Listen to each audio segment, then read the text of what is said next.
Hi, I'm Kimberly Allison from Starliner Music. Welcome to my channel. Today I'm going to continue with my series entitled Blues Solos with Comping. In this series, we go back and forth between lead guitar and rhythm guitar within a 12-bar blues structure. First, I'll play Blues Solo with Comping in the key of G, number 3, and then I'll break it down for you. Here we go. I hope you enjoy it.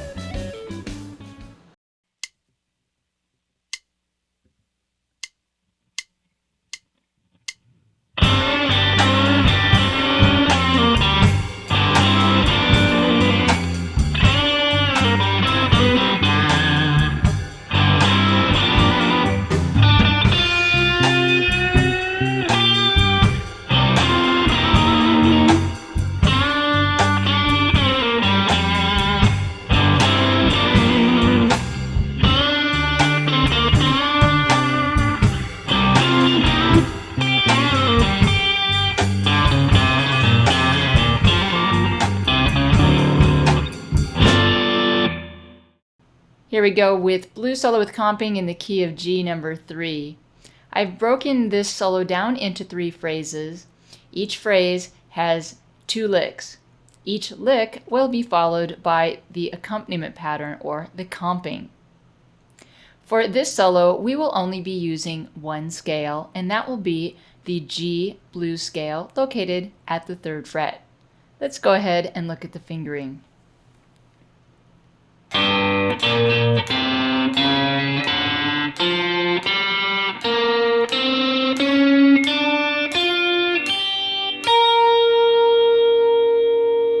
Now, on to phrase 1. Here's the first lick.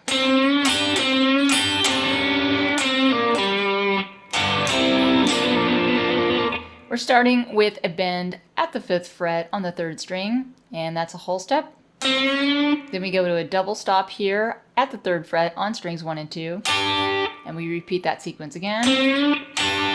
Then we have a double stop bend, so we're bending the 3rd string again at the 5th fret while holding the 3rd fret on the 2nd string. Then we have a pull off on the 3rd string from 5 to 3.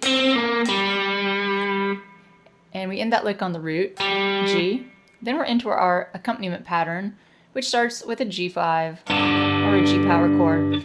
Then we briefly go to a C triad here, which isn't really a move to the C chord. It's just a brief embellishment of the G tonality. Then we're going to go to this abbreviated G7th chord, and we'll be hammering on the note on the 3rd string and kind of doing a trill. Then we're on to the next lick. We have a bend to a pull off. Then we have a double stop here, and then a double stop hammer on from the 3rd fret to the 4th fret on the 3rd string only. Here we go again. I'm ending the phrase on the 5th of the G chord here. So as we've talked about, we often end phrases on chord tones. So in this case, I'm ending on the 5th.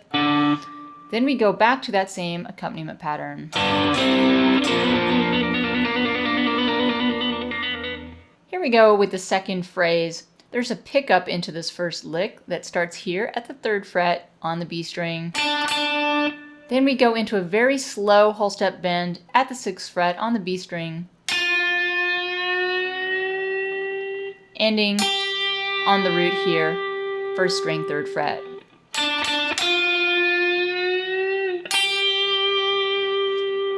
Then we move our accompaniment pattern that we played for G at the 3rd fret, this one. We're going to play that at the 8th fret. So we have a C5 this time. We have a little F triad here, and then we have an abbreviated C7th chord with a trill. So that's our comping for the C7th chord. And then we go back down to the 3rd fret and we play this.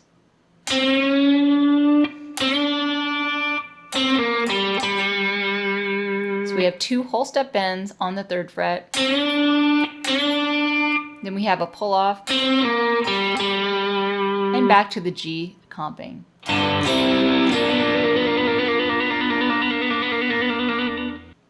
Here's the first lick of the last phrase. So we're going to start that with a whole step bend at the 5th fret on the 3rd string. Then 5th fret not bent 3rd string. 3rd fret. Back to 5th fret with a bend. Then we're going to travel to the 8th fret to play our comping pattern for the C 7th chord. Same thing we did before. This time though we're going to leave that immediately to play a lick back at the 3rd fret.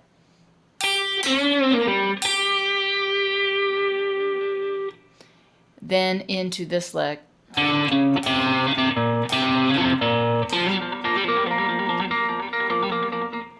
So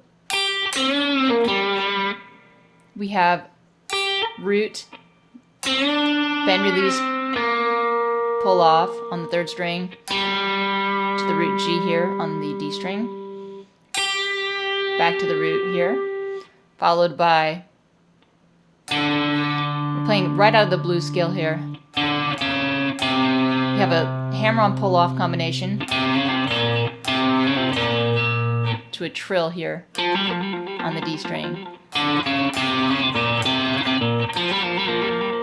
Then we're going to approach the root of the 5 chord chromatically.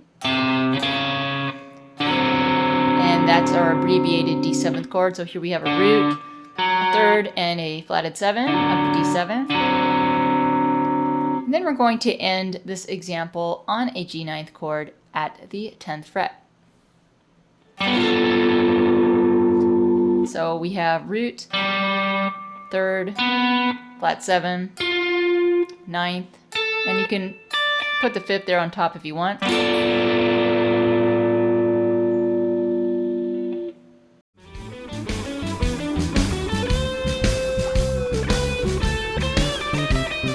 Well, that's it for Blues Solo with Comping in the key of G number 3. I'm Kimberly Allison from Starliner Music, and I hope to see you back on my channel soon.